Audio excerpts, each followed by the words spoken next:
doing this, like just marketing stuff? So I joined about 18 months ago, I think. So we launched publicly at South by Southwest in February of 2023, and I joined in January of 2023. So I joined about, I think, 10 days before our big public launch. Awesome. But since then, I've had the really fun job of being able to take this RV all the way around the country, talk about it with some incredible people, and been really fun to see people's reactions every time they come in that front door, because they usually just light right up, and so it's been cool, and it's been a very fun experience for me. Absolutely. Yeah, I've had the pleasure of seeing this trailer more than once in real life, but the first time it was just like, I didn't know this was possible. Like, it is so huge inside. Right. It's got all the things, and it looks like you could actually live in this thing. Yeah, it's fantastic. That's exactly how I felt too the first time I stepped inside of it. Let's see. So how much does the trailer weigh total? Yep. So it's going to weigh 7,500 pounds fully loaded.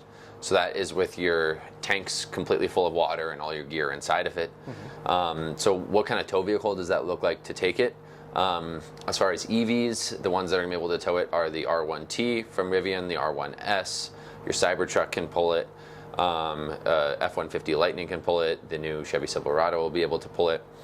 A lot of people ask me, like, since this is a self-propelled trailer, could a smaller car like a Tesla Model Y or something like that pull it? It is true that, like, when you're traveling down the road, your tow vehicle doesn't feel the full forces of the trailer, but there are certain periods of times where the full forces of the trailer may be applied on the tow vehicle, such as like accelerating, if you were to hit the brakes really hard, or say that you were to push the Lightship past its 300 miles of range. Then if it was out of power, the tow vehicle would be fully pulling the trailer that's behind it. So for that reason, we do require that a tow vehicle is able to pull the full dead weight of the trailer if it wasn't getting any of that electric assist. Gotcha. Okay.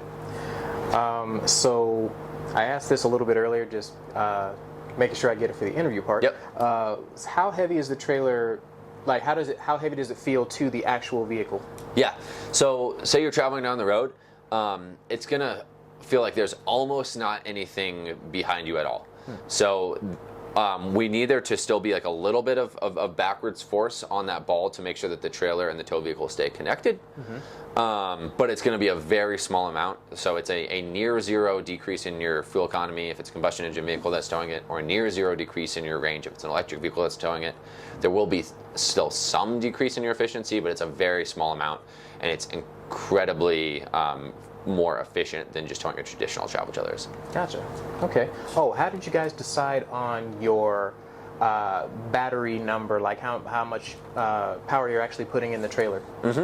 Great question. So a few kind of decisions drove that. One, we felt that 300 miles of range was a kind of an important number to be able to hit, because that way the range of the trailer can match the range of the tow vehicle that's typically pulling it. So we had to size our batteries accordingly to be able to kind of hit that range number. We also wanted there to be 7 days of off-grid camping, and so you need to have a pretty sizable battery pack to be able to run all of the appliances that you see inside of here for 7 full days. So being able to hit the 300 miles of range plus the 7 days kind of drove that sizing calculation. Gotcha. Okay. So when it comes to charging this guy, I know that there are some stalls that kind of accommodate for trailers and things like that. Would you need like an additional charging station, or can you split the difference? Like, how does that work? So the best way to do it is if you have access to a pull-through charger, to go there. At a pull-through charger, you can plug in your tow vehicle and your Lightship at the same time. They'll charge at the same rate, and then you can continue on down the road. Those are very easy to access. Unfortunately, there's not as many pull-through charging stations as I would personally like, although the infrastructure is getting better every day. Right. You can go to a traditional electric vehicle charging station, and then they do have extension cords you can get, so you can plug in the Lightship and an EV at the same time at a traditional EV charging station.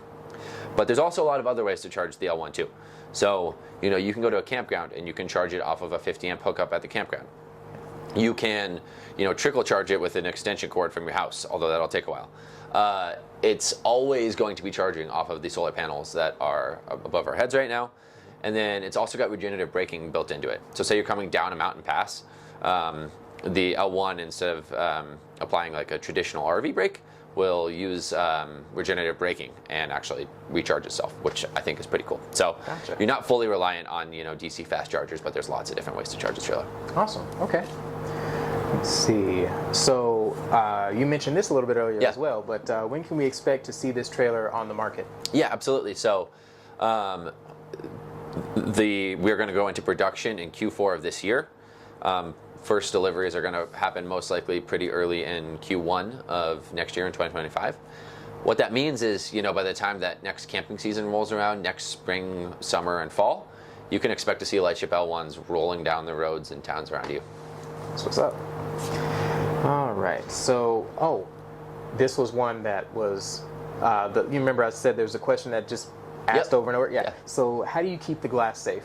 How do you keep the glass safe? That's a great question.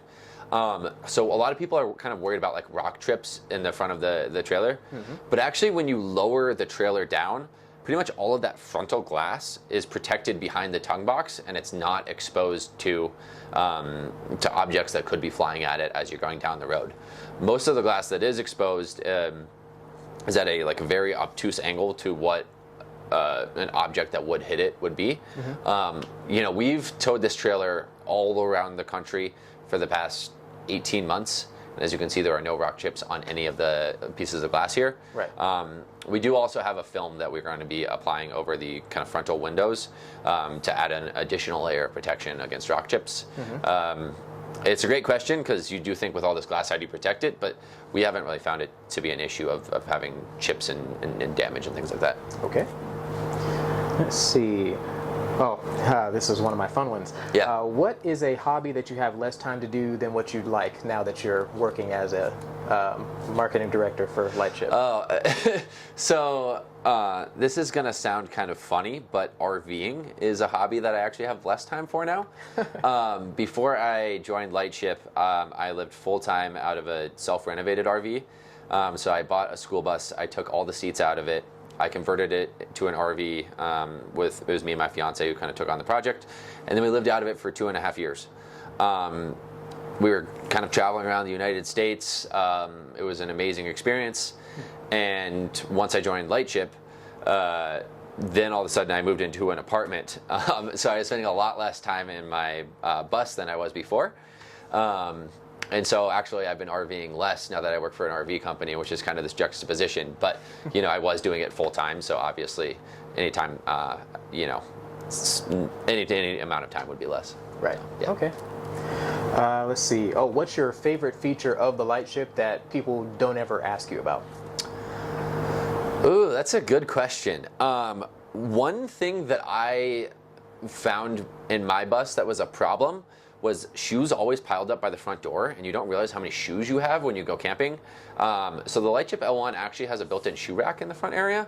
Not a lot of people ever comment or think about it, but it's a real thing, and we've thought of a real solution for it.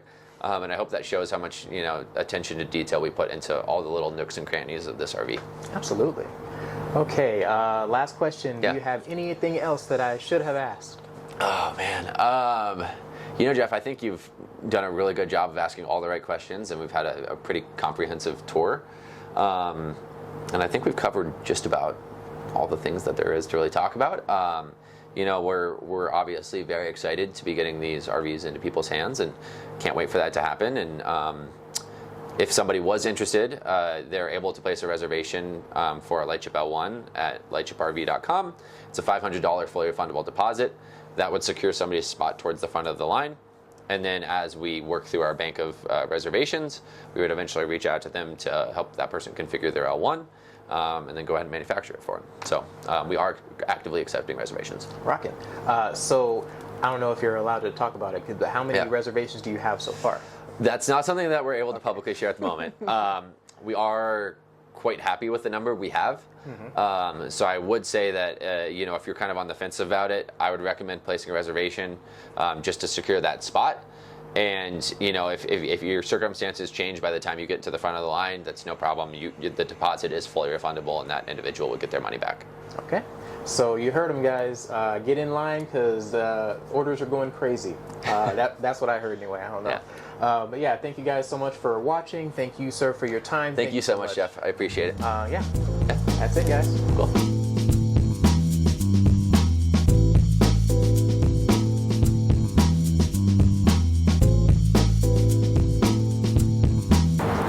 Ready. And get the record button going.